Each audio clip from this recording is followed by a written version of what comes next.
Welcome to the Bring Me to Life podcast. It's time to wake up and shine on. Today we're coming back with Bring Me to Life. I'm excited to have a new podcast. CeeLo's here. Hey. Yeah, we got a good friend here with us this time. We're excited to hear more about his project. So, Allan, why don't you go ahead and tell us a little bit about you and what you do and where you come from? Like my job, or just like what I'm trying to do? Or... What is your current mission in your life experience? That's what we like to talk about. What's bringing you to life? My current mission is to see things that most people don't get to see in the world. I want to travel the world, or as much of it as I can before I'm not able to. So as of lately, you guys have probably seen a lot of my posts, but I've been to 40 states, 5 countries, and hopefully there's more along the way. And I've just been doing different things. I've also, on top of traveling, I've been doing crazy stuff like the bull run in Spain and bungee jumping and skydiving. Yeah. Here in New Zealand, there's actually the world's tallest bungee jump, which is over a gondola, and it goes over this giant mountain ravine. And it's like a 1,500-foot free fall, and then you go back up on the So we'll see if I do that. But the next thing for sure on my list is I'm currently working on a visa to get to Australia to work for a year and record for a year. And one of the first things I want to do while I'm there is to cage dive with great whites. I've always seen Jaws in the videos and stuff, so I think that would be really cool to do. But I don't think it's necessarily cheap, but we'll see. Maybe I can strike a deal with the guy. Yeah. Travelers are usually pretty good at negotiation. So you've been traveling for a while. I need to work on my barter skill. Bartering is key in the new world. So definitely work on those. So you've been traveling a lot. In the last couple of years, would you say that you've been through sort of an awakening of some sort? What has been your process of waking up, and what has led you to your traveling experience?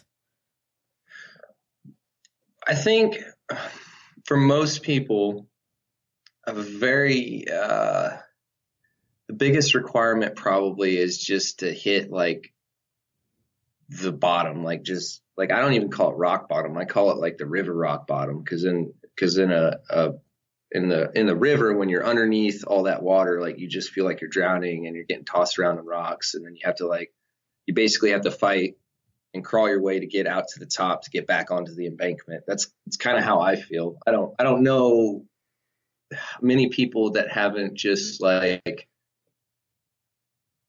been thrown in a river and just been tossed around and then came out into something new.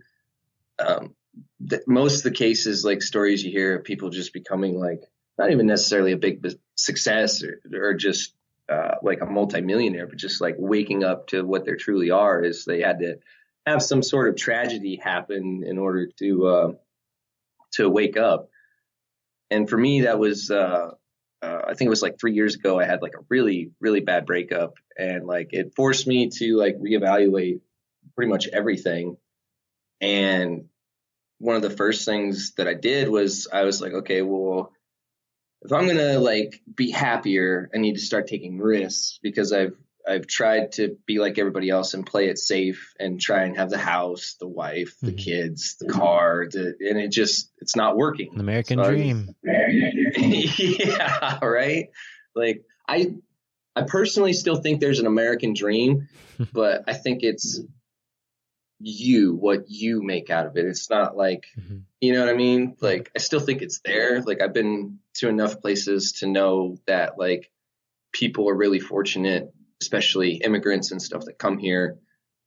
They just have more drive to do things, And so I feel like when I first started out, I was really not sure what I wanted to do. And then as I started going from place to place to place, really what really resonated in me is when I went to New York. When I went to New York, that was the light bulb clicked, and it was okay, this is what you're supposed to do. You don't know how to do it. And That's what you're supposed to do? What's that? Travel's what you're supposed to do, or just New York? Yeah, not necessarily. Well, there's a multitude of things I want to do. I want to travel. I want to be an international bestseller, and I want to be eventually a motivational speaker. I think that's what a lot of the American dream is becoming too, is following that inner dream. So like you said, you tried to do the house, the wife, the kids, the typical old school American dream, but the new American dream seems to be figure out what you really like doing, do it well, and make it kind of your job so that you don't have to listen to the man. It's funny how the American dream is kind of like shifting to this idea of being travelers. People want to live in tiny houses. They want to live in their van. They want to live in an RV and be able to go and not be held down by stuff. Right. And, I'm not giving our generation a bad rap, but I don't think that they reconcile the fact that, okay, you have this idea, but you got to have the follow through and the work behind it in order to realize it. Otherwise, it's not just going to like, here you go, here's a gift, take it. Like, definitely. Like a lot of my followers or friends are like, you're so lucky, in my field, like, I travel a lot in my field. So like, I was gonna say, you said you were playing it safe. I don't know if you'd necessarily say playing it safe. When I met you, your job was quite an adventurous job, and I believe it's still your job. Let's talk about that. It's still my job. So I am a cell phone tower technician, and what that entails is basically anything that goes on a tower that helps produce a signal for your phone. I play a part in making that happen. I've been doing it for 3 years now, I think. It's kind of all a blur. And it requires you to go really, really high in the air. Really high. The tallest tower was actually out in Maryland when I met both of you. It was 465 feet on a mountainside. Yeah. A lot of mountains around here. Yeah. Well, where you guys live is really, really beautiful. Mm-hmm. And yeah. But what's that experience like for you? How does it feel to be alive when you're that far in the air? It's almost like a meditation. Like for me, the process is I go like 40 feet and then I take a break. And when I take a break, I start thinking about stuff. And then like once I come to like a conclusion of what I'm thinking about, whatever that may be, because like it's sporadic and various, I go like another 40 feet or 60 feet or whatever. And then it's almost like a thought process, like just going up. And then while I'm climbing, like, generally most of the time I'm thinking about the things I want, mm-hmm. or where I want to go, or why I'm doing what I'm doing.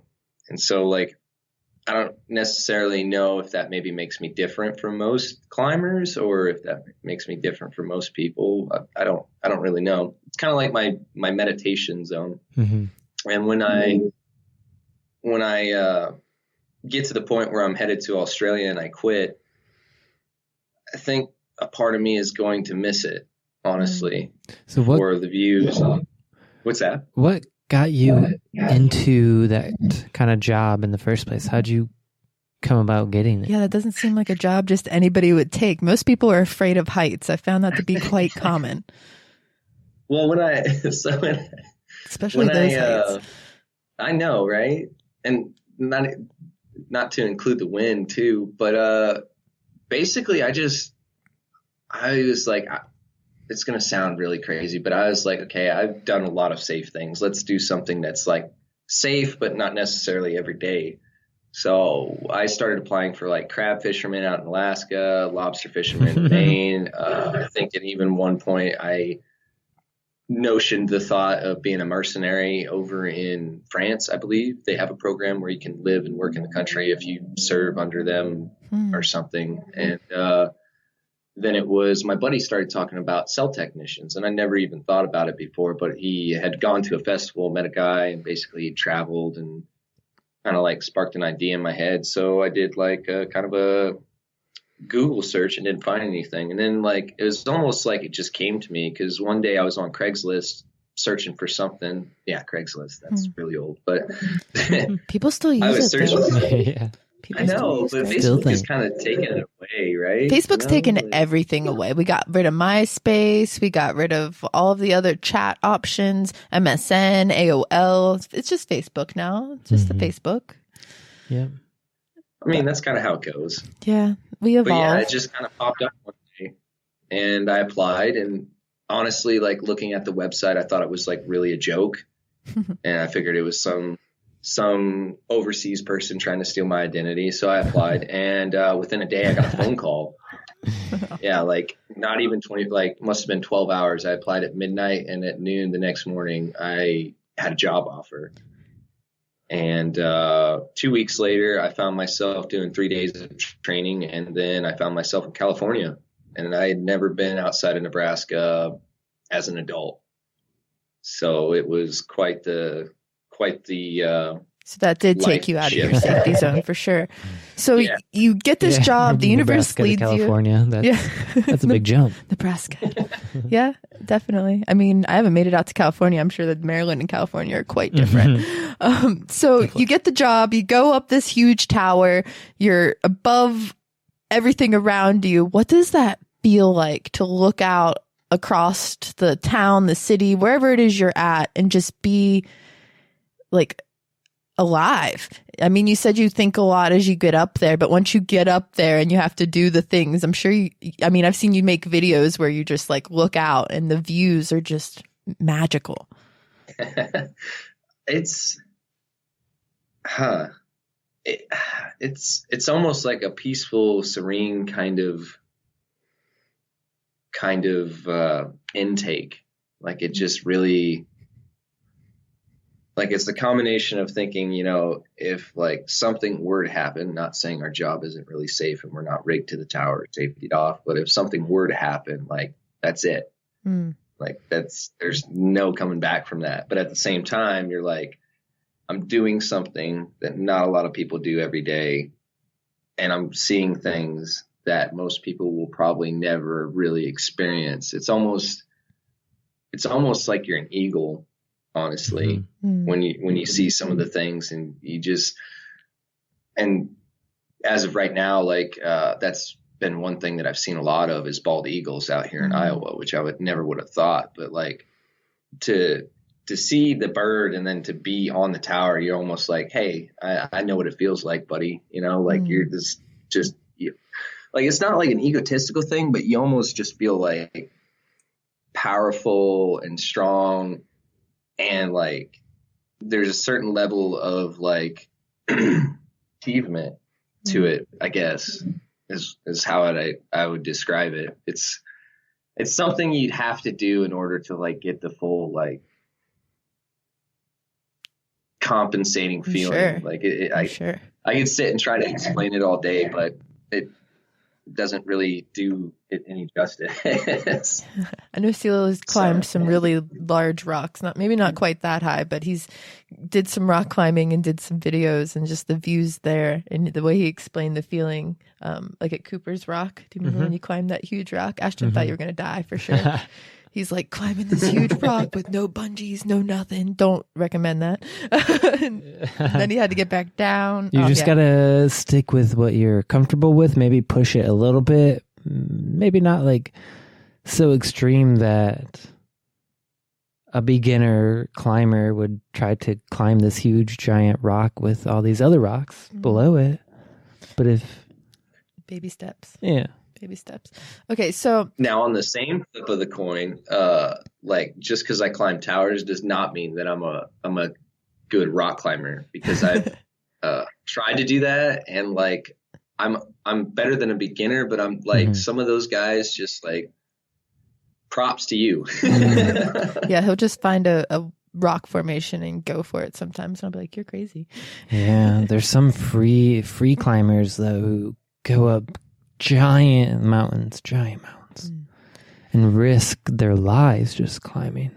Yeah. Speaking of risk, so, okay, you have this job, you travel around, you started doing your own sort of like video series of sorts where you share your adventures. And we call that Wanderlust Kid. You have a different couple aliases online. Which one? Yeah. What's the easiest way to find you? And tell us a little bit about that project.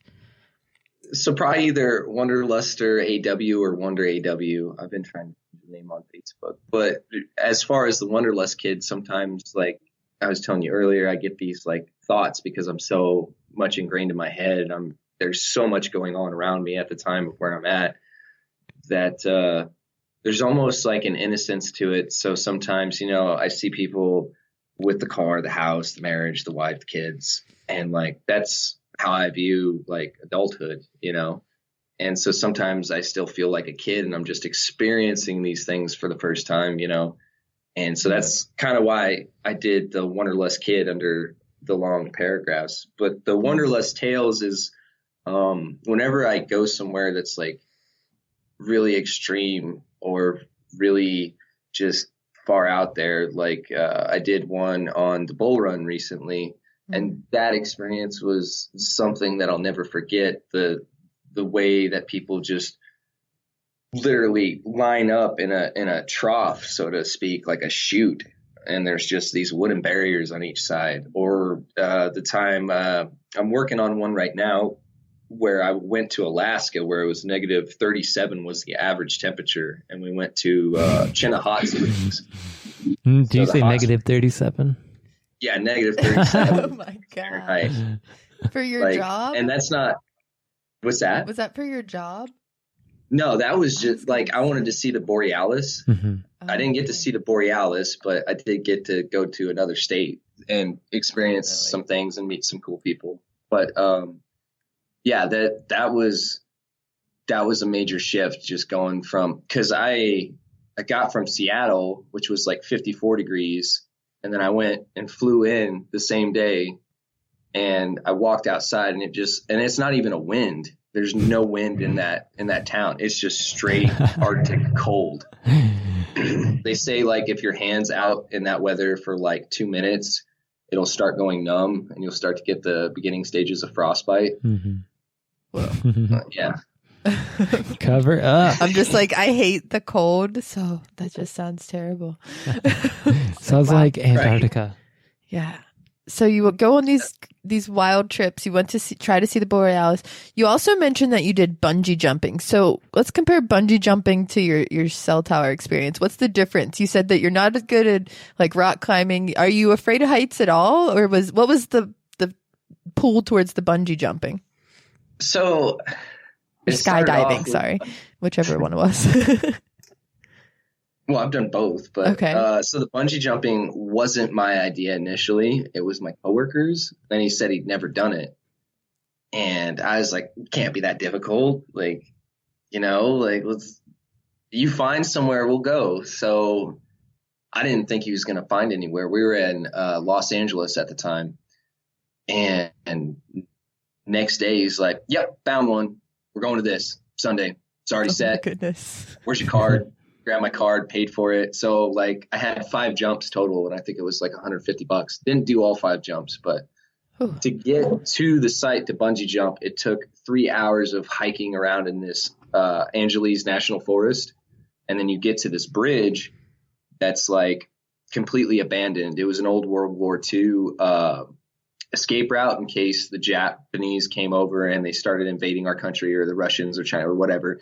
And then they just abandoned the project. So it's called the Bridge to Nowhere because they never finished it. So it's just this giant bridge across the water. And I think it's like 250 feet from the top to the bottom, and you bungee about 150 feet. So you're 50 feet from the ground. And the one thing that I've noticed with my job versus now is now I'm more afraid of falling than I was before I started the job. Oh my goodness. So like even like 40 feet cliff jumping into water like scares the ever living daylights out of me. Like I don't really understand the whole like how that came about, but when you bungee jump, it's like you don't even like process it. You don't even have enough time to process it. You're talking like literally the length I went, you probably have like half a second, and then you're flung straight back up. And yeah, so I highly recommend it. You guys should try it. I think there's one. I don't know about that. So what's your favorite then? You said you did both skydiving and bungee jumping. What was the skydiving like? So the skydiving was like there's a lot more buildup because you had to ride this rickety, riveted, like shaking plane going up, and you can hear everything going on. And so like I'm praying, you know, because I'm like nervous, because I'm like, you know, at least in bungee jumping, you have a cord to like hold you in case something happens. This, you're trusting a piece of fabric and the guy on your back to like pull the chute. And like my first thought is I was like, this plane's going to go down. And if it does, I'm kicking these two guys out of the door. I'm Bond styling this guy and we're going to make it safely. But then he was like, it's going to be okay. And for some reason that like calmed me down. I don't know why. So like we're at like 15,000 feet.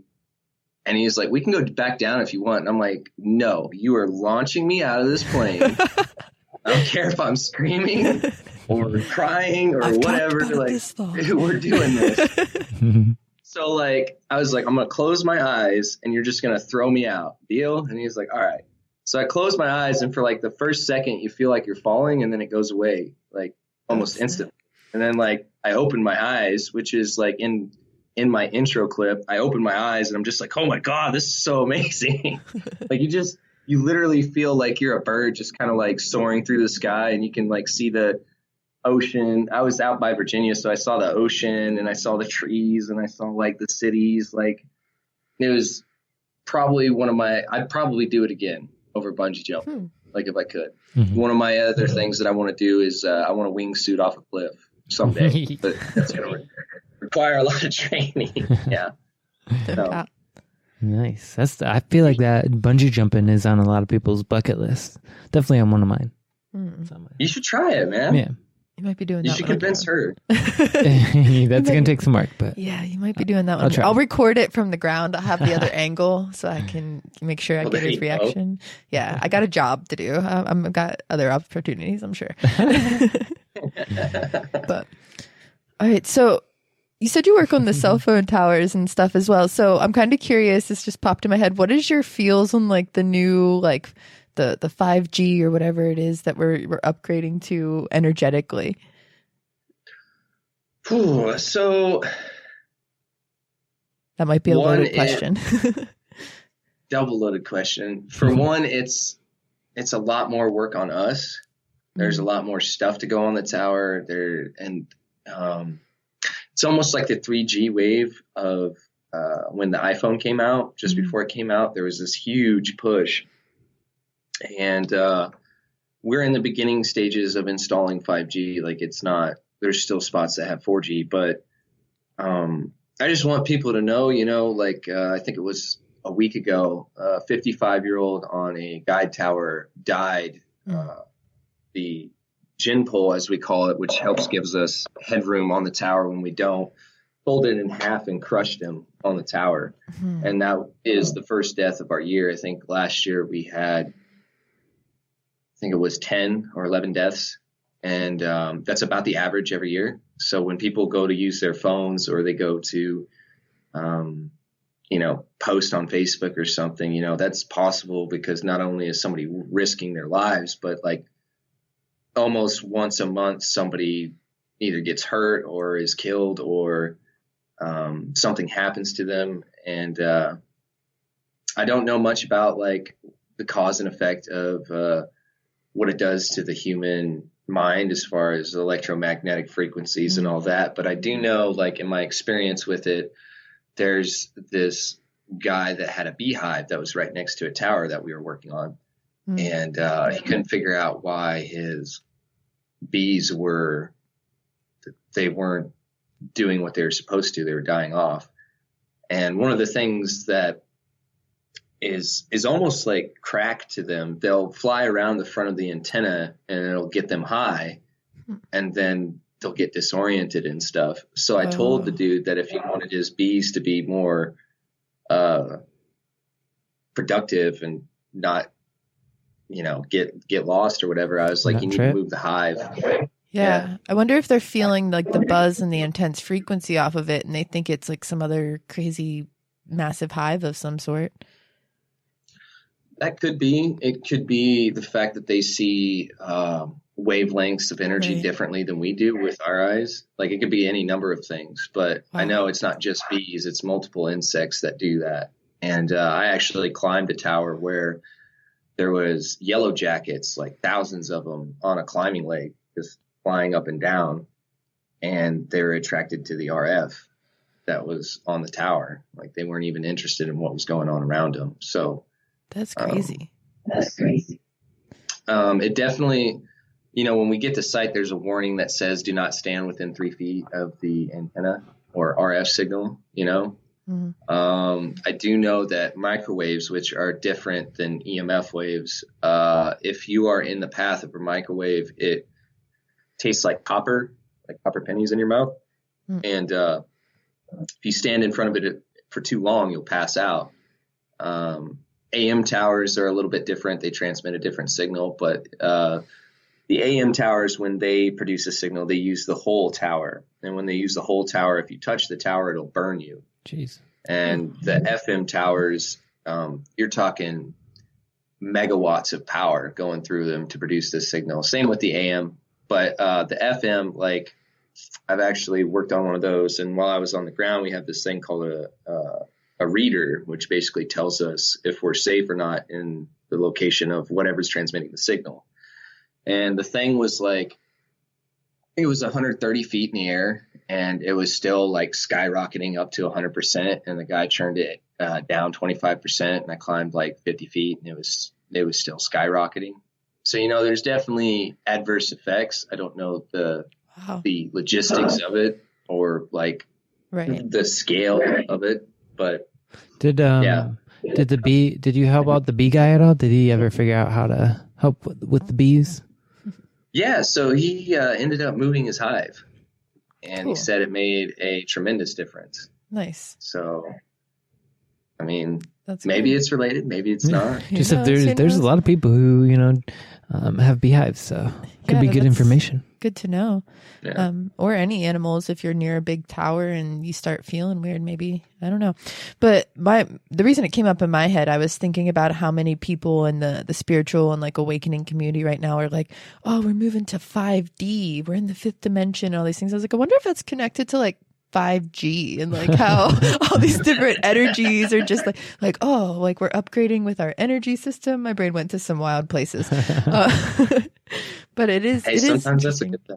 Yeah, it was. I mean, when we got iPhones and stuff, the humanity really like upgraded quickly. Like we became cyborgs, and we began to be able to Google anything, anywhere, at any time. Phones lost their buttons.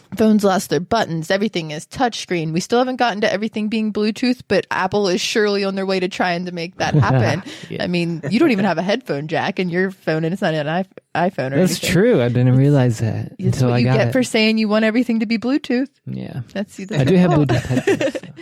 We've been getting a lesson on learning how we manifest things. I'm wondering if you've ever had that.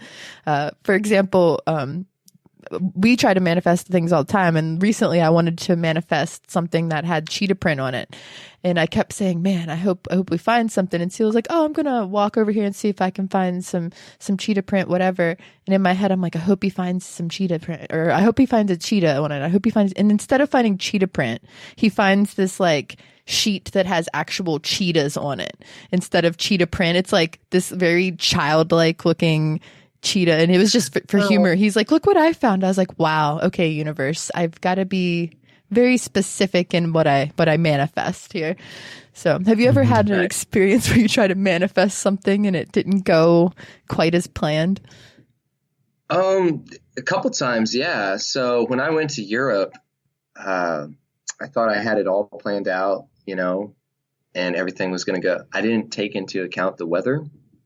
So when I was flying from central United States to the east, I ran into a lot of storms, and it was weird because it was like granting me access to get to the next spot, but at the same time, I'd ran out of time at that point, and I had to book another flight. But it was almost like, because when I booked the flight, it's like an 11-hour flight to go over to Madrid from New York. which is a very long time to be on a plane. Yeah. Yeah, that's a long time. Hopefully they had nice bathrooms. I don't know. I didn't use the bathroom. I That's a long drank a trip lot of for me. wine because it was free. Yeah. I was supposed to be on like, economy class or whatever, and I wasn't going to make the flight. And I was like, well, everything's aligned for me to be there tomorrow morning. Like, I need to leave tonight. So I started searching for flights, and I had like an hour window, and I found this flight. It was like $750, and I figured it was that much because like it was one of the last tickets on the plane. And so like I walk out to the thing, I called an Uber, and it was almost like the universe was like correcting my path, sort of. Like, I don't know how to explain it, but yeah, but he was right there, and he was like, what are you looking for? And I'm like, I'm trying to get to my next flight over in JFK because I landed in LaGuardia, I think it is, right? Yeah, if I'm not mistaken. Anyways, he was like, oh, we got to go now. And I was like, at that point, yeah, sure, whatever. Like, how much? I think it cost me like $40 or $50 or something, because like that dude was hauling tail to get across and like, get me to JFK. And so I got on JFK, I checked my bag in, and I was ready to pay for my bag. And the guy was like, oh no, that's included in your ticket. I'm like, okay, whatever. Cool. So I get onto the flight, and I then realized that I had bought a first class ticket to go over to Madrid. And so like, I was really worried because like at that point I was like just exhausted, and I was like, I don't know how I'm going to sleep in one of these seats. And I highly recommend, if you've never flown first class, you spoil yourself, because that is an amazing experience. Like, I got a blanket, I got a fresh hot meal, 2 hot meals actually. I got free wine, and I was able to sleep and be rested. So by the time I got to Madrid, I was able to like think clearly enough to like not be exhausted, not be tired. I was hungover, but things, it almost worked out for the better. Like, on the flip side, like it cost me in the pocket sense, because that's, like not everybody, like especially me, like I didn't have $800. Well, I did have $800 to spend because I did it, but I shouldn't have. But like, I bet it came back to you. Yeah, it did. Like, just the experiences and stuff in general, and then everything was a lot cheaper than I thought it was going to be once I got over there. And then I ended up getting a bonus for work that was almost like basically compensated for so it was like, initially it was like, but at the end of it, it was like, oh, okay, that's kind of why it happened. But on the same coin, like, some of my manifestations have been crazy. So like, when I went to Alaska, I was like, I want to go to the hot springs. I want to go mushing. I want to, there's a list of things I wanted to do. The only thing I didn't get to see was the Borealis. So I met a group of friends, and one of them happened to have a car. So I didn't end up having to pay for an Uber to get to Chena Hot Springs, which is like an hour away from the town of Fairbanks. And then while we were out, somebody who has a lot of dogs put a pamphlet on his car. So then it saved me the $150 we were going to spend to only $60 between me and her. And there was one other thing that happened that just kind of like, it just kind of like clicked into place, so to speak. And there's been a bunch of instances like that. Like, while I was in San Francisco, I lost my coat with my car keys in it. Sila knows all about losing things on adventures. Yeah. It's been more than car keys. The guy ended up bringing the car keys back, because I kept telling myself, I was like, it's fine, he's gonna get back to me, I'll find my car keys, like, just like let it slide. And if anybody travels, I recommend, like, it will teach you a lot of patience. Like, that is one thing you will definitely learn, and just eventually you'll just trust the process, whatever that is that you got going on at the time. So, I mean, as of recently, you told me you guys have a new car, yeah? New to us, yeah. It's been handling well. Yeah. I'm excited about it. Very nice. Subaru, right? Outback. We're working on adventures with it, more adventures. It's been interesting. It's been kind of a down season right now while we're getting everything back and rolling for traveling.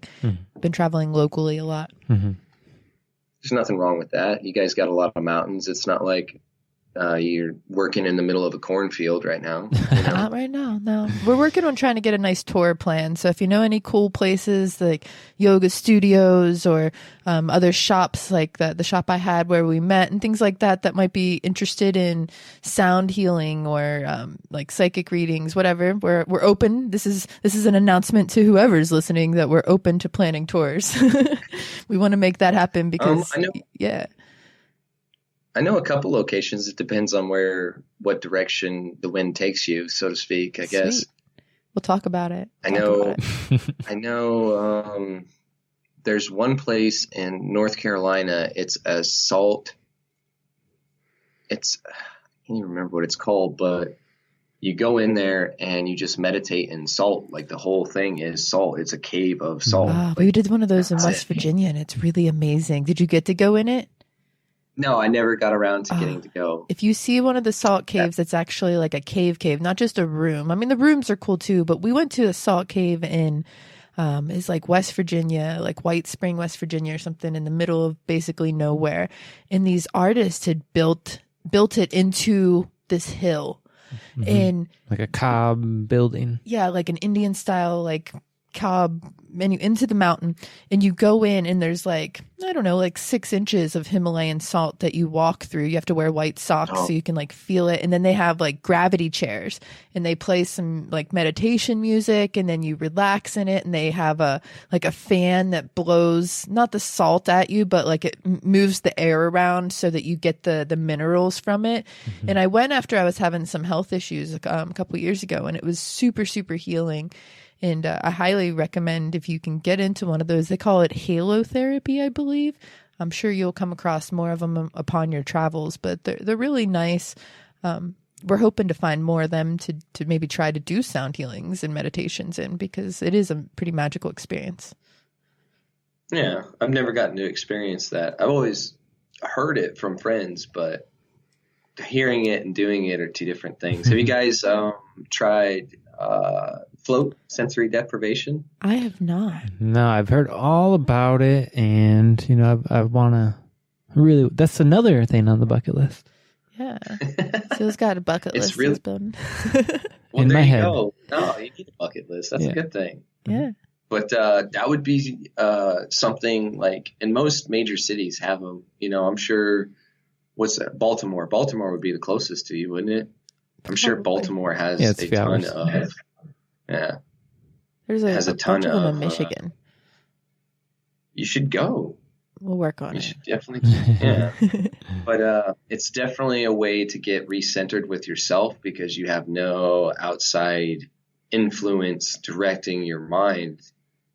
And it's definitely something that helps if you're having anxiety or ego or, any number of things that can happen. And it's not something that comes naturally, especially if you're a person that doesn't meditate like I do, or you guys do, or people in general. It takes a couple sessions to go in. And then another thing that's really cool is the cryotherapy that I haven't done, but I've talked to people that have experienced it, and it might be something I'm interested down the road. But as far as your sound healing stuff, I'd definitely check into that. I know there's probably a lot of studios and stuff. Well, if you hear of any upon your travels, let us know. Something else I wanted to talk to you about while we have you here is one of the things we connected on was crystals. And I was kind of curious, what got you into like collecting your crystals and stones? Oh, man. That is a good question. Because that's how we met. You just walked up in my shop one day and you were like, man, you're finally open. I know you have crystals. And I was like, oh, yes, I do. But I had made it a whole plan for a day to go in and grab some crystals. It's like a ritual for me. But I don't know. As a little kid, I liked rocks. I liked collecting them. And I also had this teacher that, and now that I'm older and I'm talking to some of the now senior, back then they were a lot younger, but senior teachers and stuff, they would tell me stories about Parkini and how like he'd gift like little stones to people and he'd tell them their properties. And he never told me any of this. And now I can't find that teacher, but he got me into it. And then there was kind of a phase where like, high school, and I had a lot of stuff going on. And I found this giant obsidian stone. Obsidian was like one of the first stones because I heard it was good for like protection and psychic attack and stuff like that. And definitely, that's kind of what started it. And then, one of my favorite stones, although I don't highly recommend it for a lot of people because it's such a high frequency, high vibration, high energy stone, is moldavite. I am really, really calmed and drawn to moldavite. You really love spacey stones. What's that? You really love spacey stones. You like moldavite, but you also like tektite, like all of the kind of like alien-y considered stones. Yeah,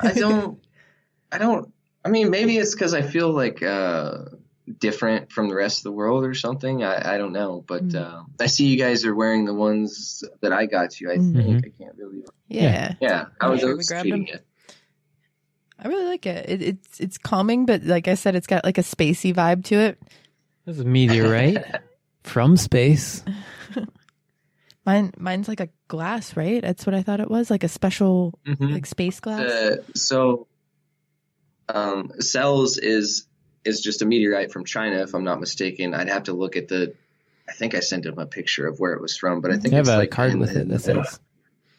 Yeah, okay, so you got that. I didn't know if I kept it or if I gave it to you. Yeah, so that one's from China, and then yours is more of like a transformation of both Earth and meteorite. Like we don't really understand the process scientifically of how like tektites form. We just know that they're not necessarily earthly. Well, I think it fits perfect then. A lot of people don't get it, but that's and awesome. Actually, Scorpios are that's their alignment stone is moldavite. Like that's like each stone has their highest like trait in the 12. Wait, hold on, I gotta think of the zodiac now. I'm totally there's 12 to 13 depending on which astrology you go with. Yeah, you're on there. In the 12 signs, yours is strongest with moldavite. Nice. At least that's awesome. what all the books and stuff have told me. I could be wrong. Yeah, and that was the other thing we connected on is you're also a fellow Leo. Yeah. Got that. And recently, with my birth certificate, I was able to find out my time. Oh yeah. So normally in my birth chart, I put like 3:00, which would make me it'd be the same in the sun, but my moon would be like a Leo, and then my Virgo would be a Leo. So and then that switched Leo? Because I was born. Yeah, but it switched because I went to 5:30. So now it's I'm a Pisces moon, and then my Venus is Cancer. So that explained a lot more because it wasn't really like aligning. Your Venus is in your rising? Is that what the rising is? So I'm just now getting more. Yeah, the astrology is confusing. So to like break it down in simple terms for those that are listening. So your sun is your outward, how people view you in the world. And then your moon is like your inner self, how you think, how you work, your inner workings. Your Virgo is how you speak, how you study stuff, how you research things, and how you use those things to interact with the world. Your Venus is how you love. And then your Mars is how you go about things. So like, for instance, my Mars is a Taurus. So Tauruses are very patient, very stubborn, they follow through with about everything they do unless something better comes along. But it takes a lot to convince them that something's better, And so like my moon sign, being my inner self, Pisces tend to think a lot. They tend to analyze things a lot. They're very intuitive. They study things a lot. They're very creative. And I think that speaks a lot in like my vlogs and stuff. I mean, I'm still learning Adobe, but yeah. So that's the easy way to think about it. Your outer self, inner self, the way you talk and learn things, your love, and how you go about following through with things. And then from my understanding, the rising is how other people see you. So that's the one I was like, is that what he's talking about? But yeah, so the rising is, from my understanding, how others see you, which I think is interesting because my sun is a Leo, my moon is a Scorpio, but my rising is a Pisces. And the older I get, the more I do find myself going a little bit more with the flow. And some of the other Pisces and more interesting tendencies. But yeah, so it's the rising is what you're supposed to be like growing into. So I think it's astrology. I've been learning more as like this cheat code to life, where if you believe in it and you understand it, you can really like navigate your personal roadmap, because everybody's is so different. Right. It's pretty wild. Like urine cells, birth charts are probably drastically different. Wait, you guys are the same age, right? Or like, he's a little older. So yeah, so his is probably a little bit different with like the outer signs like Jupiter, Saturn, Neptune, Uranus, you know. Yeah, he's in his like Saturn return. Is that what it's called? I may be. I think you are. Yeah. Astrology, no doubt. But we could talk all day about astrology. Yeah, right, it's a circle. Right. Cool. Well, I'm curious more now that we know your whole birth chart, so we could learn so much about you. We can figure it all. But more curious about what's your mission now? How can people find out about you? What trips are you planning on most, and what can people expect from the Wanderlust project? So as far as Wanderlust, I don't really see an end. There's so much that I want to do, but basically, right now, the first step is getting to Australia. I know I've been talking about that for 2 years, hence the patience of a Taurus. But it's been 2 years in the works, and it now seems like it's finally coming together. My company is going to help me with all my certifications. So I'm going to be doing. This first leg of Wanderlust has been mostly about America for the most part, you know, and then the second leg is going to be a lot of Australia. And the third leg is probably going to be in New Zealand if I get approved over there. And I don't really got a roadmap after that, but you can follow me on Instagram, TikTok, Facebook. Not really big on Twitter, or YouTube, you know. It's a process. There's a lot of platforms. Like we said earlier, Facebook has taken over. So, all right. So people can find you there. You're. Is that as Wanderlust Kid, or what's the page? No, AW? so that would be Wander AW. I shortened the name because I felt like it was a lot to like say. So I was like Wander AW. There you go. Put the links in the description. WANDER. Yes. Cool. WANDER. Yeah. Not with an O. Wonder Kid. Wonder Bread. Anyways. We'll throw some links in descriptions so it's easy to find. Yeah. Awesome. One last question for you. If you had to give advice to somebody who started to wake up to who they really were and was just extremely excited to travel but so overwhelmed, didn't know where to start, what would you say to them? How would you get them motivated to go? I would say just, if there's one place that you've really wanted to see and you have the means to get there, just go. Once you get there, you can figure everything out. We have this magical thing called Google. So anything and everything you want to know about getting over there and figuring it out is on there. And, not everything that you experience is going to be on Google. So you're going to hit some hurdles, obviously, but just go for the ride, experience things. Like there's a lot of things that I don't post that I just take in myself because, not everybody on my social media pages needs to see everything that I'm doing, just enjoy the moment, like we live in a world where everybody is constantly like, in my travels, I've seen it. They just hold up their phone and they're recording everything and they're taking pictures. And then immediately after they put their phone away, they just take off. And like one of the things recently that I did, I took some footage of it. I don't know if I'll post it, but I sat at the San Francisco Bridge observing area and just watched the sunset and the city change into its nighttime form. And it was probably one of the coolest things that I ever experienced. Because not only did I like bike 8 miles to get there, I also had that little rest period to like just take my trip in and everything in. And, you need that. So enjoy the experience. If there's a place you want to go and you have the means, do it. And then when you get there, take one little thing. If you're trying to be a vlogger or whatever, take one little thing and just keep it for yourself.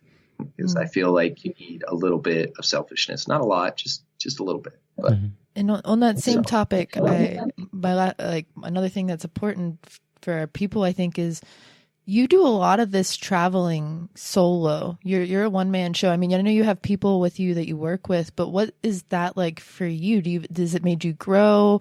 Do you suggest people travel alone? Is it different than when you travel with friends? Like, what is the solo traveling experience like? So solo traveling has its benefits and it has its downfalls. One of the benefits being you don't feel like you have to cater to somebody else's needs, and you can basically, like, you're free to do and see whatever you want. But on the same flip of that coin, if you need somebody to necessarily hold a camera while you take a photo, you don't necessarily. So it also helps you interact with the general populace in that area.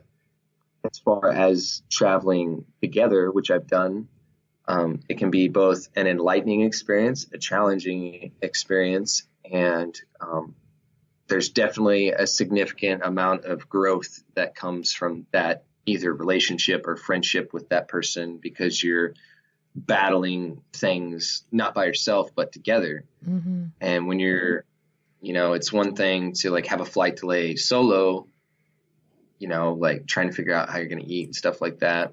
I feel like traveling solo, you definitely grow more in different ways, and traveling with people, you grow in different areas, Mm-hmm. Solo travel, I would say it makes you more outgoing to ask people, because like sometimes Google doesn't always work. And sometimes you got to ask somebody, where things are at or what the best restaurant is. Or just to make friends. That's one thing about you that I've noticed is you make friends everywhere you go. You're always posting pictures like, here's me and my new friends. And it looks like solo travel has really forced you to be more extroverted and putting yourself out there. Yeah. Well, I mean, as a kid, I wasn't necessarily the most popular kid in school. I was bullied a lot, And so like getting the opportunity to make friends from multiple countries and states and whatnot has been, it's been probably one of the most rewarding things, you guys being my friends too, and seeing like what they're doing in different parts of the world is, it's hard to keep track of everyone, and I don't think I'll keep track 100% of everyone all the time, but it's definitely forced me to be more outgoing. And as far as like traveling with somebody, like I said, it definitely grows that relationship you have with a person. And one of the things I recently experienced that I had to deal with is my friend Emily that I went overseas to see. She's from England, and she really put in perspective, like, and it came from a place of hurt, like honestly. She put into perspective like how my ego got the better of me, and how like, like I think I'm doing better than everybody else kind of thing. And like, so like sometimes you need that outward influence while you're traveling to just like hit you like a rock and be like, okay, I need to reevaluate what I'm doing and how I'm going about it, and the presence I give to other people, and not a lot of people, solo traveling, people don't really get to see that side of you. But when you're with somebody traveling, I feel like your true colors come out, because it tests your patience, your stability, like whether you rip your hair out or not. And so like, I'm sure you guys have experienced things like that while you've been on the road. Our entire experience together has been traveling since day one. we've seen the good, the bad, the I'm ready to get home right now, and I never want to go home again. When you get towards whatever you're trying to get at together, like, doesn't that feel like you've accomplished something? Like, it's kind of like I gotta ask, because I've never really like experienced, like, I've been single forever now. Maybe there's a lady, but when you get there, like, like, what does that feel like when you finally reach that goal that you set? It's powerful. It's powerful if we can get through it and a good day. I mean, we actually travel really well. I've had partners that I travel with that I'll be okay if I never ever travel or see them again, but like, we've run out of gas in the middle of a cold night. We've broke down on the side of the road in the middle of nowhere. We've ended up completely different states. We've done trips to Florida and back from Maryland, which is like 20-hour drive straight, like not stopping type stuff, like stopping for bathrooms, but like we're getting there in the one day type thing. And like, it does feel good. Like I'll say by the time we got to the house in Florida, it was a relief and just powerful to be like, wow, we did that. We got to get home and do it again, but we did that. Yeah, I'll say most commonly the frustration happens when I am about to take an exit and then Shannon starts up a conversation and I'm like, yeah, and I get so focused. And then by the time I'm like, oh yeah, we're past the exit. I have a magical ability to do that. Like as soon as the exit's coming, I'll be on my phone for like hours. It's just like quiet. Like he's in his zone, I'm in my zone. And then I'm like, oh yeah, this one thing that happened like 3 weeks ago. And it's like right at the exit. And he's like, oh yeah. And we'll get real deep. And then we'll be like 4 exits past, like, oh, now we got to take like an hour side turn detour to get back. So yeah, that's kind of like I don't know how I have that magical ability, but other than that, traveling together is pretty good. I'm hoping one day I'll get to have an experience like that. I mean, in that sort of way. But it's coming. It's out there. I believe in you. I believe in you and your divine adventures. I'm sure there's so many people out there that would be excited to be on a divine adventure as well. So, one of the most rewarding things right now is like, and it doesn't happen every day. It spaces out every now and then, but random people will message me on one of the platforms I'm on and just be like, you're such an inspiration. I can't believe you're doing all this stuff. Like, you're so amazing. And I'm just like don't know what, like, just dumbfounded. Like, it's like, okay. Yeah. Like, I'll take it, I guess. I'm very, I try to be very humble, but at the same time, like when people say that kind of thing, you're like, I don't even know what I did to, like. You were so put yourself out there. Yeah, you were so authentically you that you gave them hope to do the same. I think that's the biggest thing to take from a lot of what you do, a lot of what people that travel, podcasts, whatever you do that makes you do it in a way that you are experiencing life to the fullest, and people reach out to you because you're inspiring them to do the same. And I think that's a big part of life. They're witnessing you. Going back to what you said about traveling together, what the biggest thing about traveling together for us has been is to be able to witness each other's experience. Like you said, in that moment where you're like, wow, this happened. But yeah, it's nice to have someone be able to be there and witness it for you. So when those people are congratulating you, they're the universe's way of saying, like, I see you. You're doing something really great for the world. Keep it up. Well, that feels good. Sometimes, in a lot of my photos that I post on the sites, it's just my back turned to whatever, like, I think the last one was like the Seattle Space Needle, and what I don't think a lot of people realize is like, not all the time, but sometimes there's just this incredible like realization that like I'm alone and I did this alone, and there's not necessarily anybody to experience this with me. And it's a very supernatural, spooky, surreal feeling. And I don't necessarily wish anybody, I mean, it's not a bad feeling, but it's not a good feeling sometimes. It just depends on your state of mind. So that's one thing you got to realize if you travel solo, is sometimes you'll have those moments. And another thing is that people will, there will be believers and there will be doubters, and there will be people that are just thinking you're asinine crazy for doing some of the stuff that you're doing. And if it makes you happy, if if you get to the spot where you're wanted to go, you're in the spot, and there's this overwhelming emotional, like, I almost describe it as a volcano. It starts from like your center and it just goes up to your brain and it just totally overloads your system. Then you're doing the right thing. That's what you need to do. That's all I can. Awesome. Yeah. Well, we're excited to see where your divine adventures take you. Do you have anything else to say, CeeLo? No, I'd really appreciate you coming on the podcast and sharing some stories. I always love hearing people's stories, especially about traveling. And yeah, I'm excited to see you go to Australia. Yeah, I'm sure you'll have many adventures that you can come back on in the future and share with us. We'll be excited to hear about them. Hopefully. Thank you guys for having me on my first podcast interview. It's been a goal of mine for almost, I don't even remember. I can't remember how long I set goals. So thank you for that. I appreciate it a lot. Crossing off the bucket list. Yeah, I know, right? And I hope that with your guys' sound healing and your meditation and stuff, that things keep rising up and keep, steps.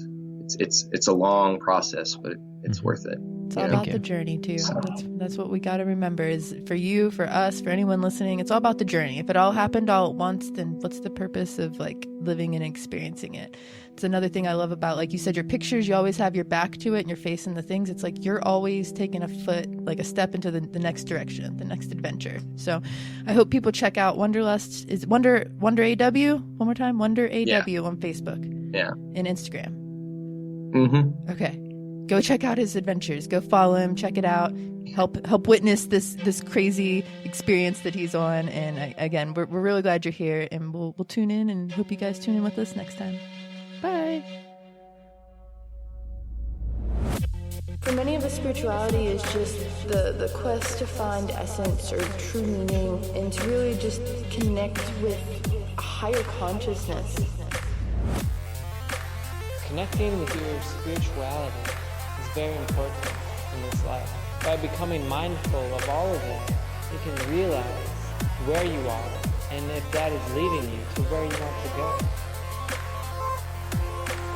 Listen to the little simple things, because it's those little simple things that are going to shift you vibrationally in such a way that will prepare you to become very intuitively minded and ready to step forward on the next part of your path.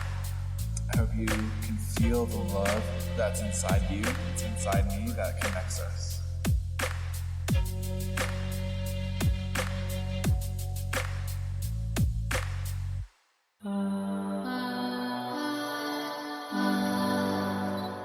Thanks for shining on with us.